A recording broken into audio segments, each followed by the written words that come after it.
I will go on and get us started. Thank you, everyone that signed up to attend our first webinar of this new series, this winter series of our Lunch and Learn mini workshops. And we, over the next several weeks, will talk about what you need to know to host school tours on your farm or at your business. We'll give some tips even for some like school agriculture days and events. If you're visiting classrooms, we can work some of that in there as well. But there is obviously a lot of information and things to consider if you are going to have schools to your farm. And I have several panelists today that are going to help us talk about that. I would love to welcome Bethany Mattingly. She is the new director of the Kentucky Department of Agriculture, Ag Education, and Outreach. She is a former agriculture teacher at Seneca High School, and they did many wonderful things. And we're so happy to have Bethany directing a lot of her time for ag literacy and helping the whole state teach about agriculture. We also have with us Katie Bowman, who is with the Kentucky Center of Agriculture and Rural Development, or KCARD, and she has a lot of expertise with helping farms prepare for agritourism, marketing, and all those great things. And she has a lot of advice for us today for our farms. And we also have Amanda Gadzik. She runs Mulberry Orchard in Shelbyville. They have had many successful years of school tours. And I believe, Amanda, you told me that you have about 3,500 kids come a year. Is that correct? Yes. Yep. So they have a very successful farm school tour program. And then I have Julie with me. Julie Hobbs is on our staff. She's a former teacher and media specialist, and she can pop in with some tips as well on the teacher side of things. I do want to remind everyone that this webinar is being recorded and it will be available on our website and through our Agricultural Literacy Network to watch at any time. Again, feel free to use the chat or the Q&A for any questions that you may have. We'll try to answer all of your questions. I'm sure as we kind of hear the presentations that those of us on the panel may have some questions, and we'll ask those of the different panelists. I'm going to, well, I probably don't have to share my screen. I just have everybody's names up there, and I'll show those eventually. I do have contact information for myself, Bethany, and Katie in case you have questions later. But let's just go on and dive right in. I do want to turn it over to Bethany, and she can kind of give us a little introduction about some of their initiatives with the Department of Agriculture and why it's important that we have more farms signed up to take school tours. Absolutely. So as Jennifer said, I'm a former ag teacher and FFA advisor at Seneca High School, and that's located in Louisville, Kentucky. And we had a lot of great success making sure that our students understood the scope of agriculture, which is where I think really farm tours and agribusinesses stand out. Because if you know it, you value it. And the best way to know it is to experience it. So one of the things that we're doing at the Department of Agriculture is encouraging classes to go out and experience agriculture, particularly in the month of March. And one of those initiatives that we have is called the Real Ag Experience. So you may have seen Commissioner Shell's video on Facebook recently, where he talked about the Real Ag Experience and called for agriculture businesses and farms to sign up to provide this resource to their community through an experience. And I can put that sign up in the chat again, and I can also share that video in the chat where you can click on it and hear his exact words in the call. But basically, it comes down to we really want students to be able to understand what agriculture offers them so that they can see agriculture as a future career area potentially. Agriculture has more than 300 different careers, but it's hard to see all those different careers if you're not around agriculture in a regular way, in a way that you can see those things. One of the things I used to tell my students was, if you walked into a donut shop and you didn't like donuts, but they had 300 different donuts, you could probably find one that you really, really enjoyed. And agriculture is one of those things that all of us relate to, and it has a great option of bridging different groups of people together and having everyone come and experience something that all of us need in our lives on a daily basis. And so by offering these farm tours or agribusiness tours, you're basically giving students in your community a chance to really experience agriculture, to hear your agriculture story, and to potentially change their entire lives. Eventually, those students are going to grow up into consumers, and one of the most valuable things you can have is an educated consumer who understands where those products are coming from. And so that's kind of the background behind the Real Ag initiative and the sign up that we have. Basically, we'll go through all of those signups at the end of January and pull together a resource, not just for those farms and agribusinesses, but for those educators, and to make that bridge happen between those two different groups. So if you're interested in doing that sign up, we would love to have you included. And we're talking everybody under the sun. So if you are a business that is making soap and you're buying goat's milk to make the soap locally, we would love to have you sign up, even if you're not the person who's actually milking the goats or anything like that. If you are the person who's milking the goats, we want you also. And if you're anywhere in between, even if you are selling farm insurance, if you are an agriculture advocate, we would like you to sign up as well, so that these students can really have a well-rounded experience of all the facets of agriculture. And that can guide them in their future endeavors and in future educational opportunities. Great, Bethany. One question I had, so if they don't have a location that the schools can come to them, is there a way that through this sign up with you that you could connect them if they want to visit a school? Absolutely. So we have two different avenues that you can go through whenever you're doing the sign up. The sign up that I'm going to put in the chat, that's called the Ag Tour sign up, that would be where the school is coming to you for the tour. And then I'll put a second sign up in the chat as well, and it's called Bring Ag to the Classroom, I believe. And that is where, if you would like to come to a classroom, then that will also be shared on that resource, and you'll be able to be contacted by local educators and say, hey, can you come into the classroom and talk about the work you're doing in agriculture? And that's open to farms or agribusinesses as well. Okay, great. Well, I'm going to share my screen because one of the things I wanted to show, which in addition to that link, the sign up link that Bethany talked about, um, is uh, so there's the link for the Ag Tour sign up, but we have been putting field trip locations on a Google map. So what is on there right now is we had a kind of a casual sign up on our Facebook page of folks that would like to have school tours come to their farm. And then we also work with Kentucky Farm Bureau and the Certified Roadside Market Program. And when they sign up as members through that program, they can check if they offer school tours or not. So most of these locations on this map right now are the Kentucky Farm Bureau certified roadside markets that say they offer school tours. So you could, sign up through teachkywaag.org and be available to our teachers and educators. That way, you can sign up through the Department of Agriculture because many different ag organizations get phone calls on a regular basis for assistance with education efforts. And then even you could reach out to Kentucky Farm Bureau. Fran McCall runs the Certified Road Market Program.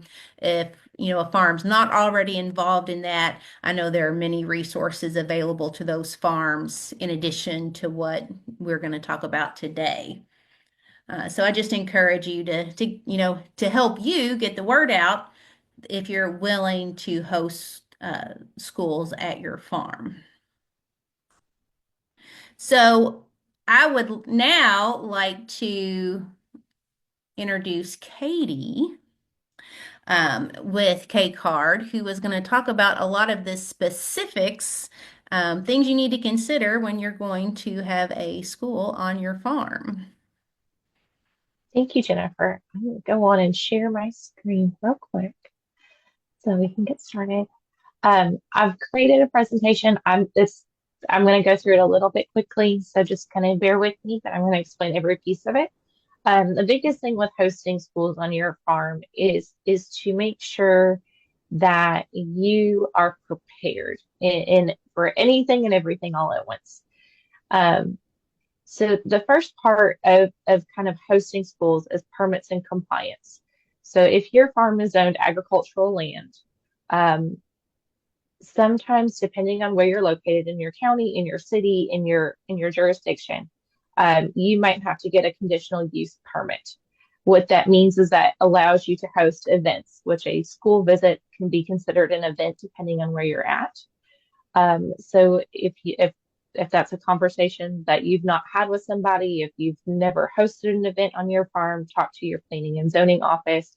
If you don't have a planning and zoning office, your local county clerk or your city clerk can kind of give you guidance on that. The biggest thing with that is that as you begin to advertise for school events, that can come back to you if you don't have that permit set in place or you don't have that jurisdiction or zoning to allow people to your farm. The other thing with permits and compliance is they want to make sure that all your buildings are safe. And while we all operate agricultural businesses and there are pros and cons to barns, and barns have their own safety features and non-features, it is good to make sure that where you're hosting those children and where you're hosting school tours or farm tours is a place where there's fire safety, where people the fire marshal has been in there to inspect in case something does happen. Just like with insurance, it's always good to have a backup plan and it's all just in case. So that's the first part of hosting folks on your farm. The next part is the roads. Roads are hard. Not everyone has to have a blacktop driveway. They don't have to have a blacktop parking lot, but you need to make sure that there's proper road signage and that the roads are big enough to allow for buses and vehicles to come in them.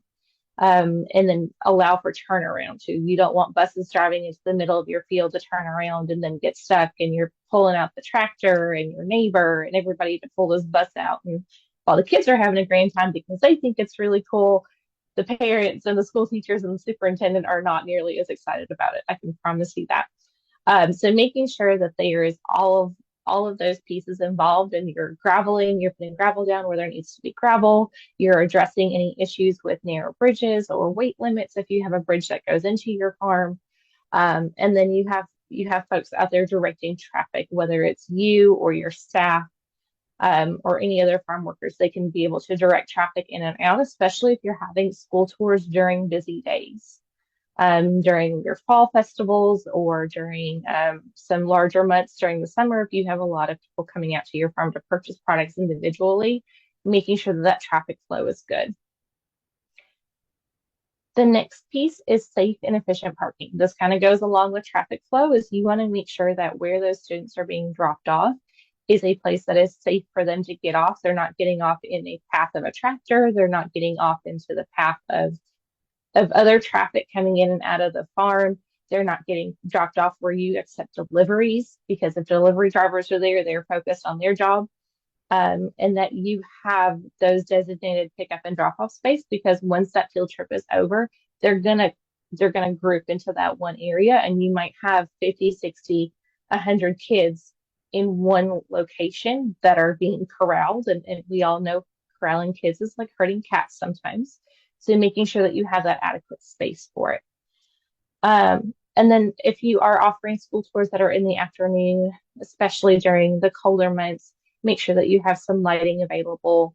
And you're planning for adverse weather conditions, because it's not always bright and sunny and 65 outside on school tours. Sometimes it's raining, sometimes it's windy, sometimes it's a little misty. So making sure that you have something covered where they can go before they get on the bus, if they're all trying to group together, or you're planning to make sure that there's space for them to get on in a quick fashion. The next part is ADA requirements. So ADA stands for the Americans with Disabilities Act.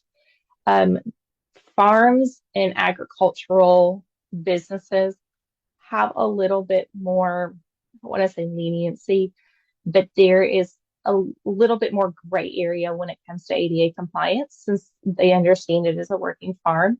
However, you need to make sure that as you open up your farm for farm tours, those those pieces that might not be ADA compliant are being addressed in some way. So ensuring that there are buildings and restrooms and eating areas and access to parking for disabled visitors. If you have students that have disabilities, they have access to get around to places. You don't, if you have a two-story barn and you're going up to the second floor, you don't have to have an elevator installed by any means, but you need to make sure that those activities that you're doing on that second story are being brought downstairs to those students.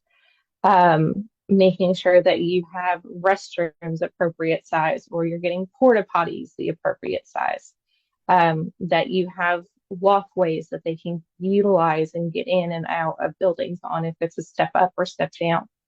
And then making sure safety. Safety is the biggest thing with all farm visits, whether it's schools or other visitors as well. And the state does have an ADA compliance person that works with all types of businesses around the state. If you're interested in getting that contact information, just let myself know and I'll be happy to put you in contact with them. The next part is ensuring comfort and cleanliness. We all know that farms are full of dirt and all the fun things that kids love, and it's great, but we need to make sure that there are also some cleanliness pieces, especially if we're offering lunch or they're bringing their lunches or it's going to be a longer tour where they have to utilize the restroom and all of that. So making sure all building codes are up to date and capacity limits, especially if you have a kind of makeshift classroom in your facility, making sure that the fire marshal's been in there and he's like, okay, this is how many students you can have. This is how many people can fit in this area. That's for safety reasons, but it's also for comfort reasons. You can't pack 100 students in a 10 by 10 room because it's not real cozy and it's going to be a little bit of a mosh pit situation going on. The next is well-stocked and clean restrooms or porta potties. You don't have to build restrooms on site. You don't have to have flushing toilets and running water to host school tours. You can bring in porta potties or portalettes or porta johns, whatever you want to call them, and making sure that you have those hand washing stations available for the students as they get out of those, as they're walking around. This is especially important if you're hosting animals on your farm as well, having those cleanliness stations where those animals are. And then the other piece with this, and one thing that I think a lot of folks that I have spoke with don't think about, is making sure that your bathroom placement is in relation to your programming. So you don't want to put your bathrooms right at the barn at the front of the property, but your whole school tour is at the back of your property, because then you're going to be trucking kids or walking kids 5 minutes to use the restroom. You've got to factor in the 10-minute round trip, and then them using the restroom and how much they're missing out on, and the chaperones and the people that have to go with them to do those things.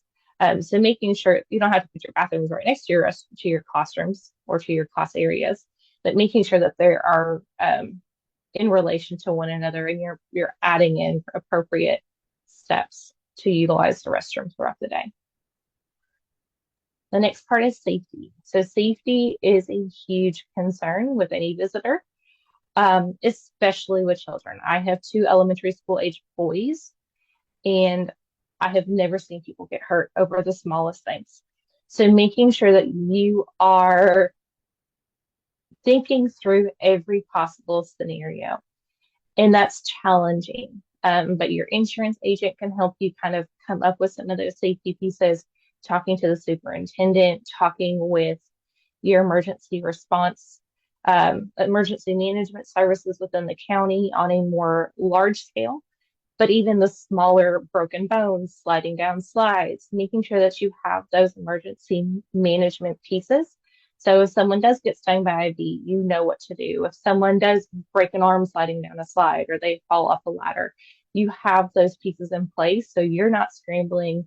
The teachers aren't scrambling because they have their own emergency precautions in place as well, and making sure that you're opening up that communication between yourself and the school to kind of streamline all of those, because accidents happen, things happen, and we can do our best to prepare for them, but making sure, and we need to do that in order to make everything run efficiently, good and bad. The next is safe food practices. Nobody wants to eat out of a dirty kitchen. No one wants to find flies or hairs or anything in their food. So making sure that you are complying with local health department regulations. So speaking with your local health inspector, making sure that your kitchen is being reviewed if you're offering food. If you're not offering food on your farm, making sure that you have a refrigerator or an area for them to prepare their own food or hand out back lunches. It can be a clean table. It can be a tablecloth trailer. It can be whatever you need it to be, but making sure that it is separate and it is out of the animal area. It is clean for kids to grab their food and sit down and eat. And then finally, managing animal interactions. Kids love animals. People love animals. All adults love animals, baby animals and larger animals. But maintaining their cleanliness is best to your ability. We all know that everything kind of has its own practices of managing itself, but making sure that the areas that they're in are clean. It's not full of cow pies or piles of feces and other things that you don't want people stepping in and tracking all over the rest of the farm. Putting up signage and having someone managing those areas that says, don't stick your fingers in the goat's mouth. Don't do this. If you're feeding an animal, keep your palm flat. Kind of best practices, don't put your hands in your mouth after feeding an animal. Don't pet the bunnies and then put your hands in your eyes. Having hand washing stations, hand sanitizing stations going in and out of those areas is going to be really big to not just the safety of your guests, but also the safety of your animals, because you've got to practice, you've got to manage both. And that's one way to do it. And so really thinking through all those steps. If you're thinking about adding animals onto your farm for farm school visits, really think about the animals that you're going to add on there and think about the interactions that they're going to have with the students. Is it going to be just a visual thing where the students are going to walk by, you're going to have someone in the field with the animal talking about it? Or is it going to be a hands-on activity where they are actually interacting with the animal, holding the rabbits, petting the goats, touching the sheep, getting more hands-on, because that kind of changes what that situation looks like. And then finally, insurance. So protecting your farm and your visitors. I am not an insurance agent. I do not have training in insurance. And so my best advice for you if you're even thinking about inviting visitors to your farm in any capacity, whether it's school or other, make sure that you are open and honest with your insurance agent, because they will be able to walk you through all of the risk management from their end and what that looks like from an insurance standpoint. But in general, there are 4 broad ways a business or its owner can be found liable of negligence. And that's if something on the premises hurts somebody. So if they step on a rake that's facing up, if they get ran over by a trailer, and it could just be their toes getting run over by a trailer. If they end up getting pinched in the fence, it can be anything, big and small. If a product hurts somebody, so if they eat something that doesn't sit well with them or makes them sick, if the property is causing an issue, or if an individually personally hurts someone. So if you have someone that physically gets hurt by another person on your farm. And all of that kind of can be managed, and your risk can be managed with different policies. One big policy is the liability policy. So there's premises, product, and property. So make sure that you contact your insurance agent to discuss that proper coverage for your farm and hosting events. Even if you are hosting a farm to school or a farm to table dinner one night out of the whole year, you need to make sure that one night is well covered. So kind of going along with that, understanding the proper liability coverage, contacting your agent, kind of guesstimating how many visitors you're going to have is gonna help with that. So if you're like Mulberry Orchard and have 35 to 4,000 visitors, 3,500 to 4,000 visitors on your farm every year, that's going to change versus if you only have 100, because that risk is much greater because there's much larger opportunities and much more people coming in and out.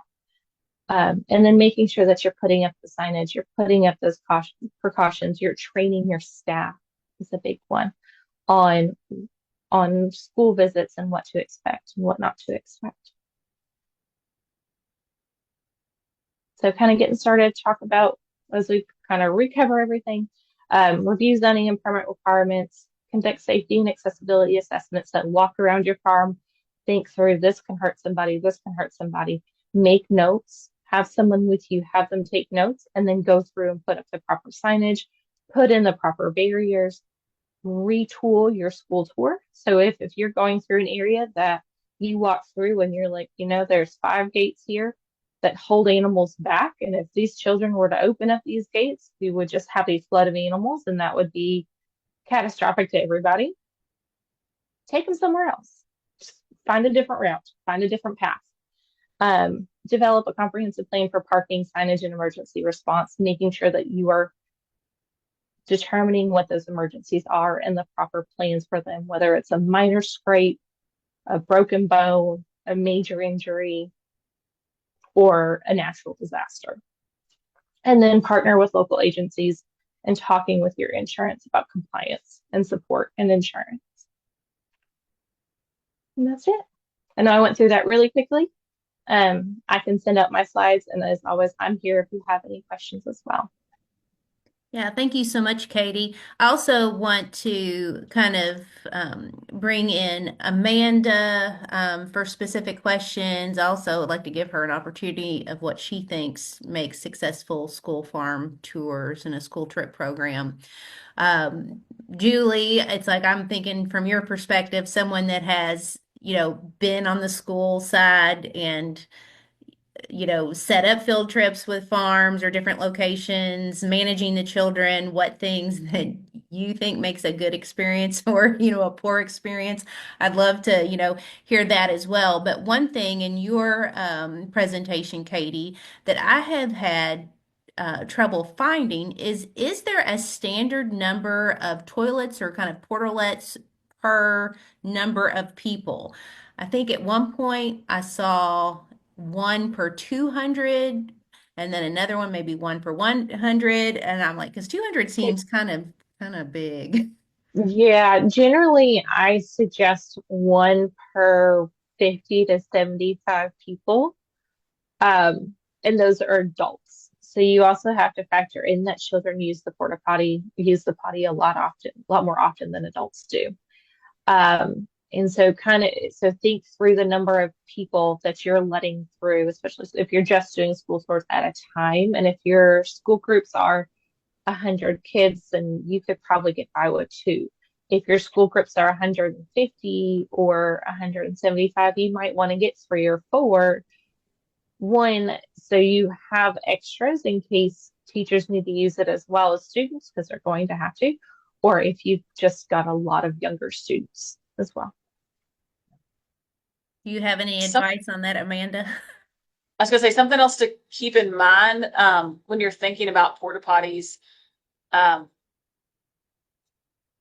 is the timeline that goes with them. So depending on what your schedule is or what the school schedule is while they're there, if they're eating lunches, even if you have done hand wash stations and stuff, most elementary teachers anyway, are going to want the students to wash their hands or something before they eat lunch or go to the bathroom before they eat lunch. So just consider that if you only have 1 or 2 toilets and you want 50 kids or 100 kids to all use the bathroom at the same time, just keep that in mind as you're scheduling, I guess, because you need to allocate time for restroom use. So don't squish your agenda so tightly that they're going to, like Katie said, they're going to use the bathroom several times while they're there. So just make sure to plan for that. So it's not just that they have enough to use, but that you manage that time too. So you may add an extra one that will cut that time in half, if you're kind of on the fence of which way to go. Yeah. So, I mean, so in addition to this webinar, we also kind of have a guide that has a lot of this stuff in there. And I thought, as someone who has gone to some of these events and presented, I mean, that is always an issue. The kids needing to go to the restroom, so that will delay them getting to, the appropriate station at the appropriate time, and then having the help, because if there is only one teacher per group, then they need to step away with the child that needs to go to the bathroom, especially if they're younger. Of course, they may need to anyway. That may be protocol. And then you're there by yourself without a teacher. And, the kids may not be acting in the same manner as they would with the teacher there. So, think about how many volunteers you're going to have standing around. You want to designate somebody that, helps, direct kids to the bathroom. Those are all things that need to be considered. So, Amanda, talk to us in general about your experience with providing school tours and things that you think has made your program very successful. Um, First off, I love them. They are probably the highlight of my year, for what we do as an operation. I love having school kids out. Um, I love the thank you notes we get afterwards, or running into parents in the grocery store and their kid learned such and such and told the mom about it.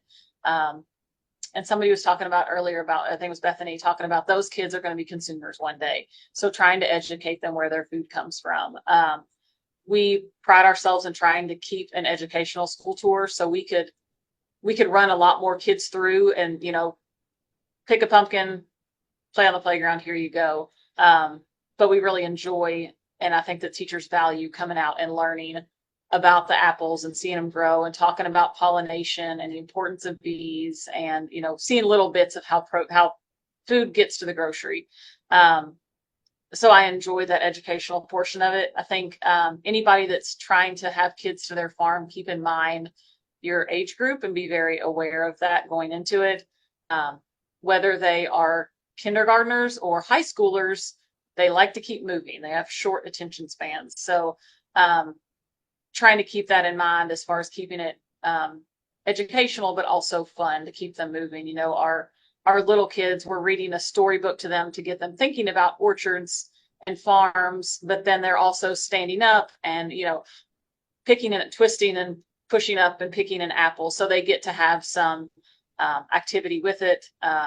It's a walking deal, so they get to see a lot more as well. So keeping the kids active while they're there with you, I think, is really important.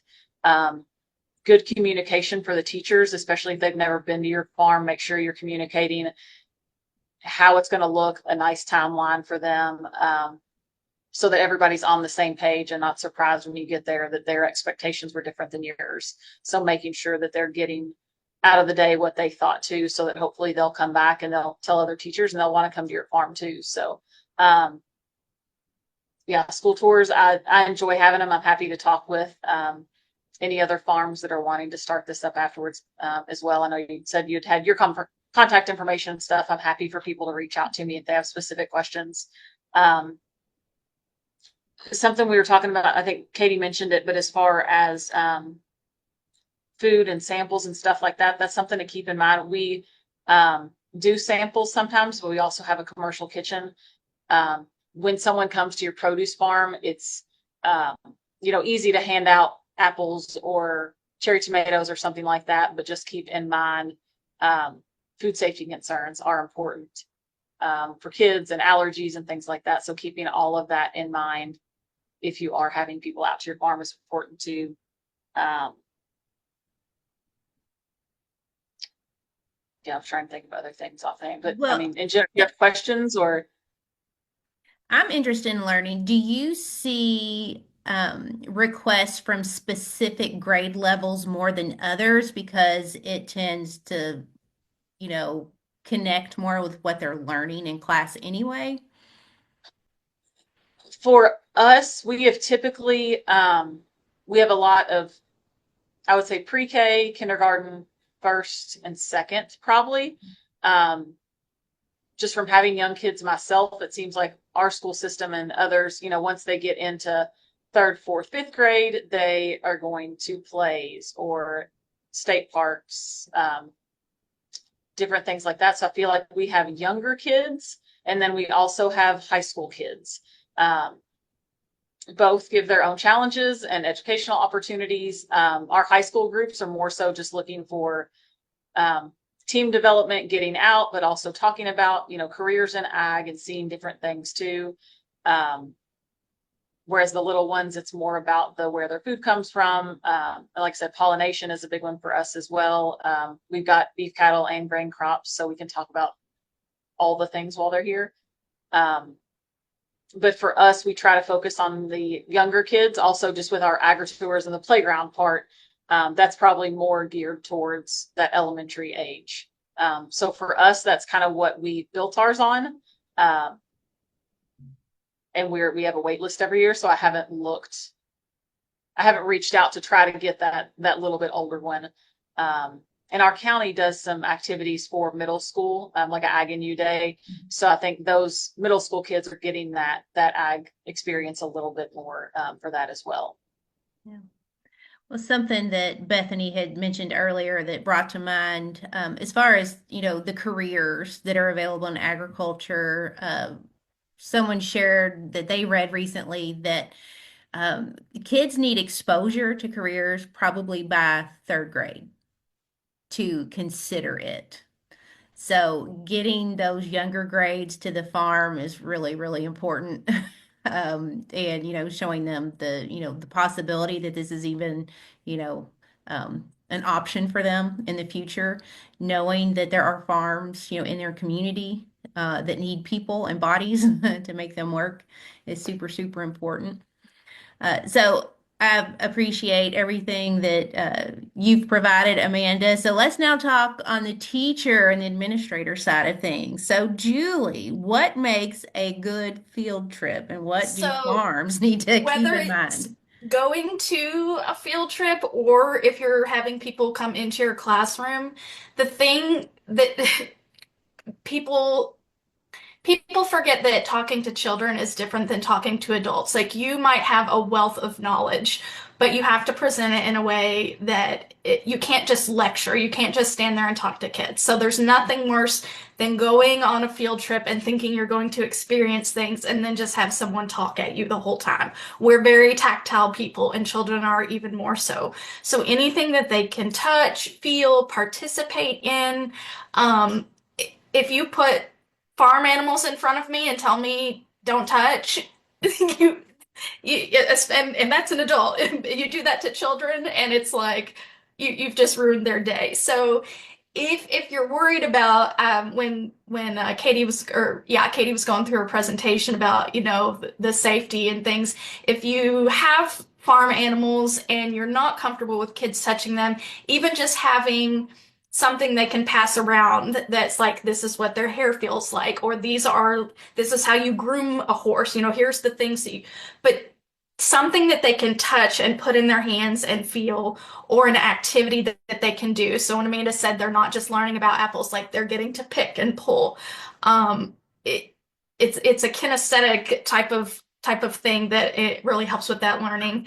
And then also making sure that you have planned for their short attention spans. Whatever you think they are able to do, cut that in half, because it's never they get bored very quickly, and any kind of downtime, that is when you start to have behavior issues. So even just in a regular classroom, transitions, from one thing to another, downtime where there's not specific expectations about what we're doing and what's happening right now is when things kind of start to fall apart on you.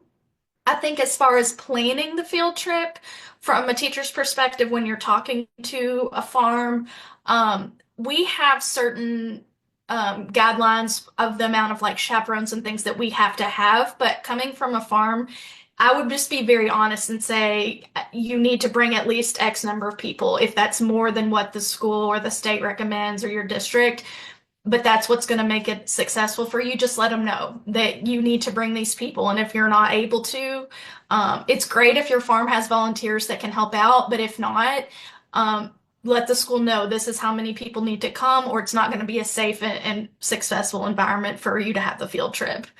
Um, as far as Amanda said, the difference between just like an educational opportunity versus like come and pick a pumpkin, that's also really important because as a teacher, you have to get your field trip approved. And part of that is having a lesson plan that goes with it and showing the educational aspect.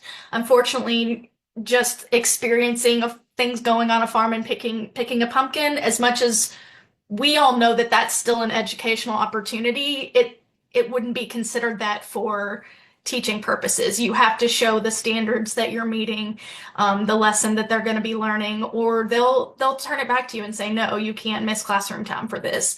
So that is really important, to let them know the learning opportunities that are going to take place. And then teachers and schools in general, we are always worried about pricing because we have very small budgets. So I guess coming from a farm perspective, I don't know how you all go about pricing what those things are going to cost.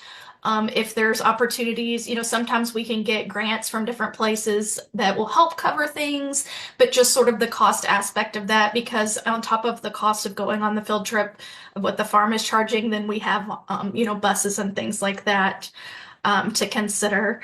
And then not from a teacher perspective, but just thinking in general, if you're a farm that's wanting to try, maybe a good opportunity to sort of test run some things before you go all in on like a public school. I would say suggest maybe some like smaller church groups or homeschool cooperatives, um, things like that to kind of get your feet wet and have them do a test run of how things go before you open up to, okay, now we're going to start offering this to public schools in our district and things like that. So those are just kind of some of the things that I thought as I went along. But does anybody want to talk about how you handle funding and pricing and kind of things like that? Well, I think that could definitely be something that we could, address in future webinars or through articles and things, because I do know that's a concern as well. But I think typically once a school knows they have funding, then they'll, reach out to the different options that they have for learning.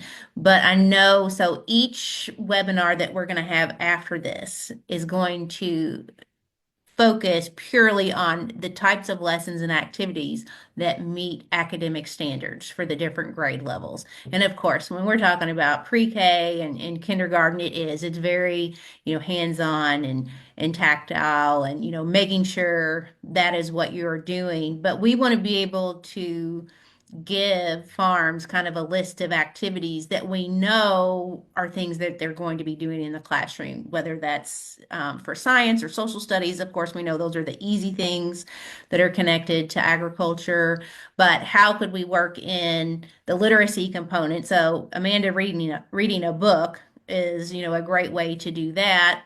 Is there math that's involved? Of course, we know there's all kinds of math on an apple farm. So we're going to be, kind of deep diving in specific activities and lessons that we know that are going to help meet standards. So that will be an easy marketing tool for our farm to say, hey, we can offer these things, these learning experiences for your students.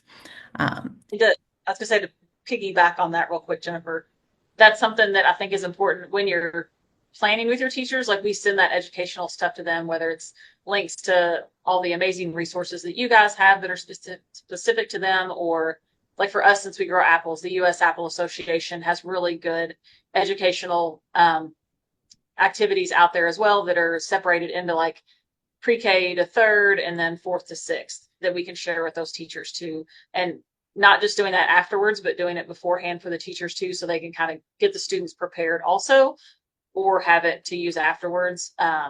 But that's super important for the farmer side to keep in mind as well to try to set them up for success as much as they can so they get as much out of the visit, not just day of stuff. And handing it to them in person when they're at your farm is not realistic necessarily that they will use that to the best that they can, just because there's a lot going on that day. So trying to, from the farmer side, prepare enough to send that before the visit so they can use it. Great. Yeah, that's awesome. I know a couple things that had kind of come to my mind before we open it up to questions is really thinking about, is your farm public ready? I know over the years we've kind of planned a lot of different events. We've had video crews at different farms, and when when a farmer or the farm workers are there every day and things are just part of, what they're used to, they may not think, how does this look to, someone that's coming that is not from a farm background? We had a video crew go to a farm and they had a pile of deceased farm animals, which, that happens, but they were out for everybody to see. And it's like, maybe you could reconsider where that spot is.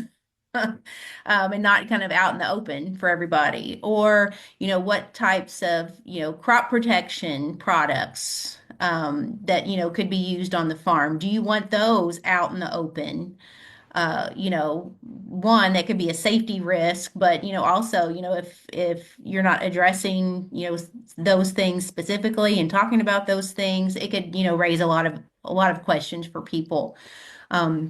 So I think that's something definitely for farms to consider, how their farm is being, presented, because really, you're representing, all of Kentucky agriculture in a way. Do you have any thoughts on that, Amanda or Bethany or even Katie?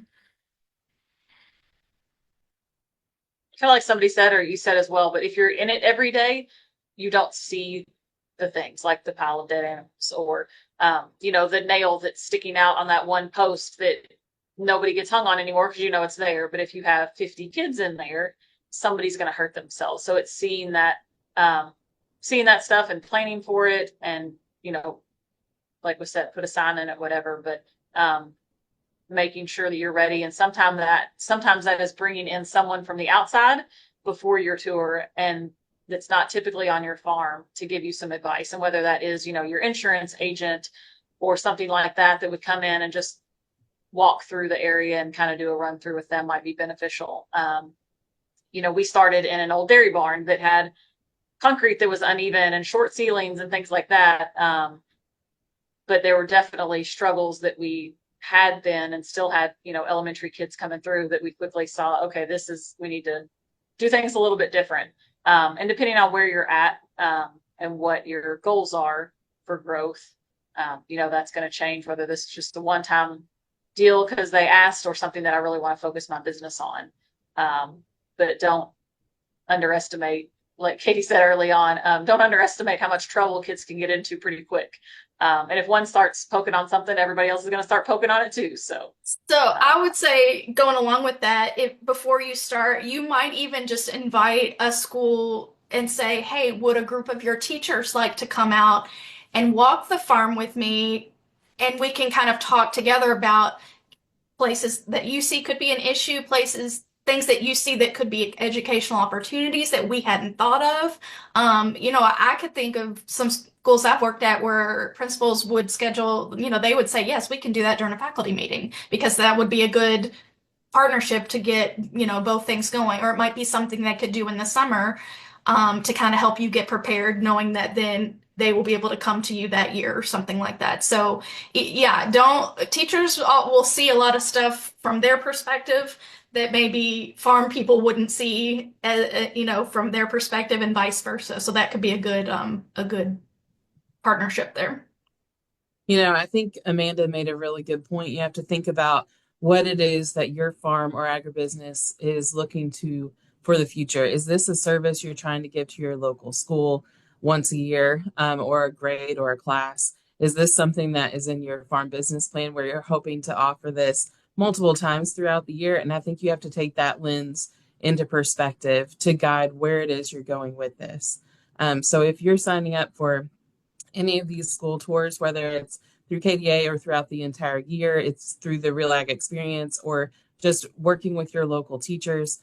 All of those things can kind of change the way that you look at how this experience is going to go for both educators, for students, and for you.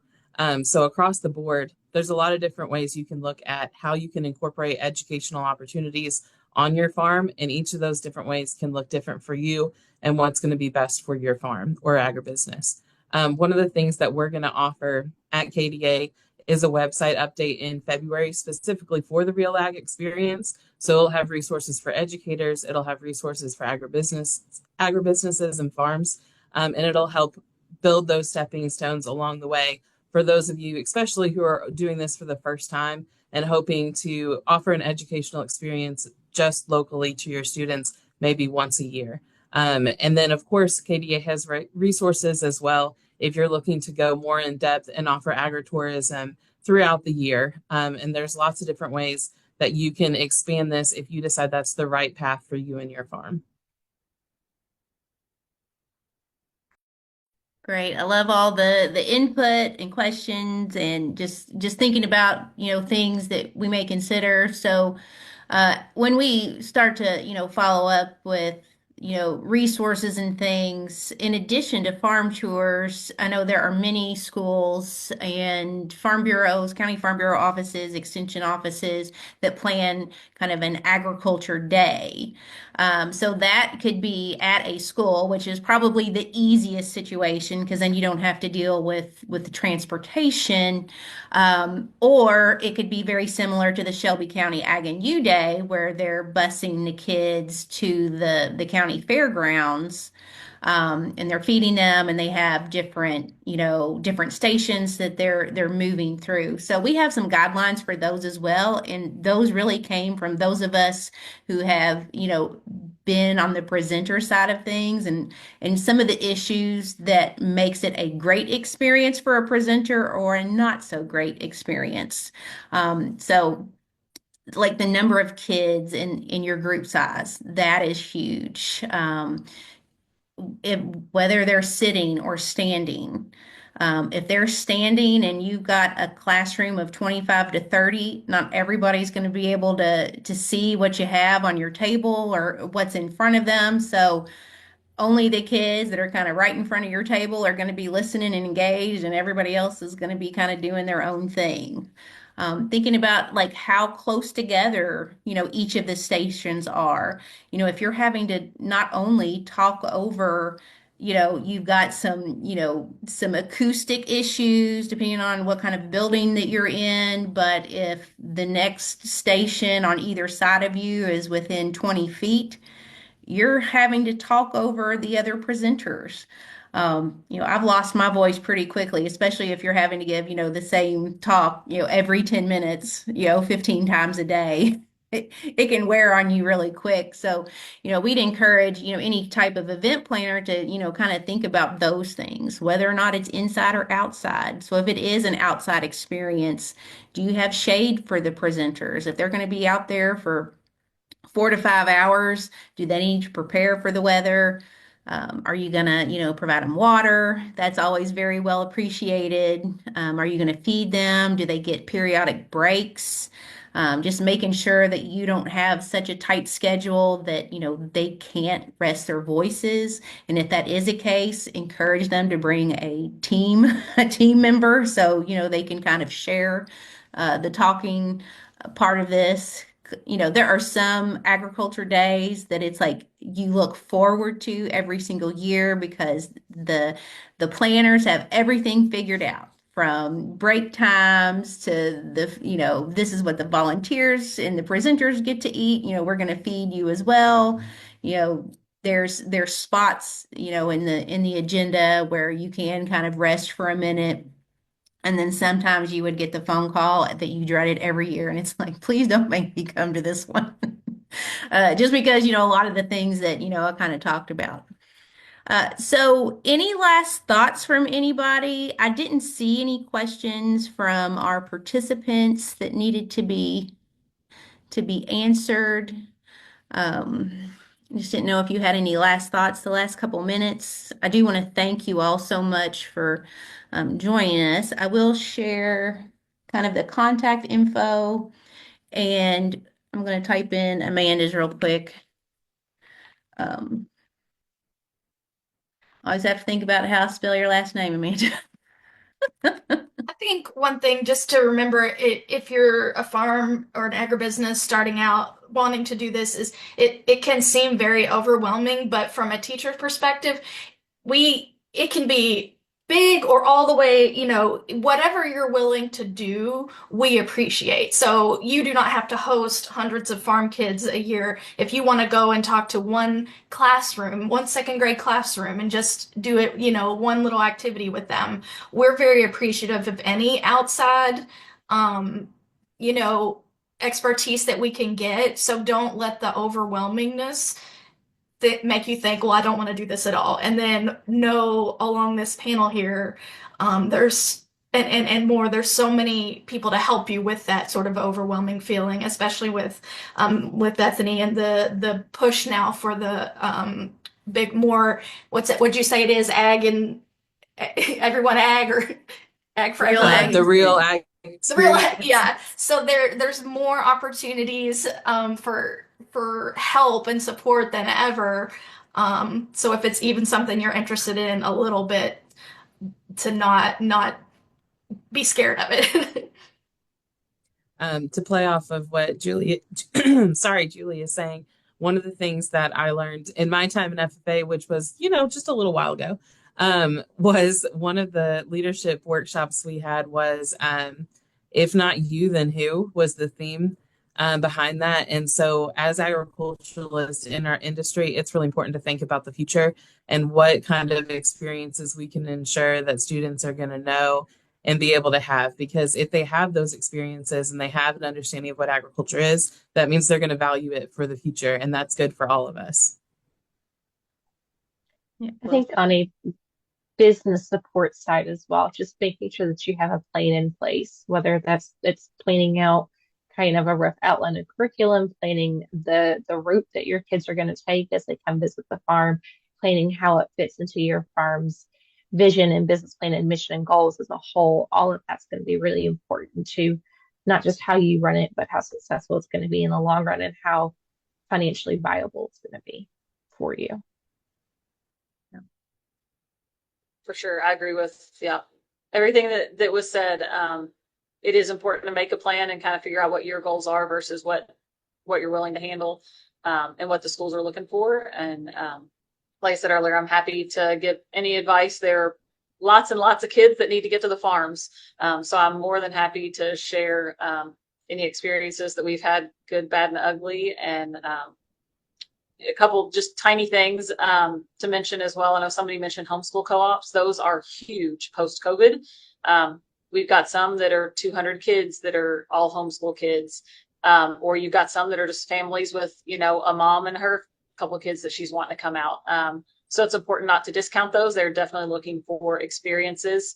And a lot of times that is an amazing opportunity to educate the parents as well, because you'll get those are a lot of parents that are really interested in where their food comes from and that kind of thing. So having that conversation is super important. So don't discount homeschool kids.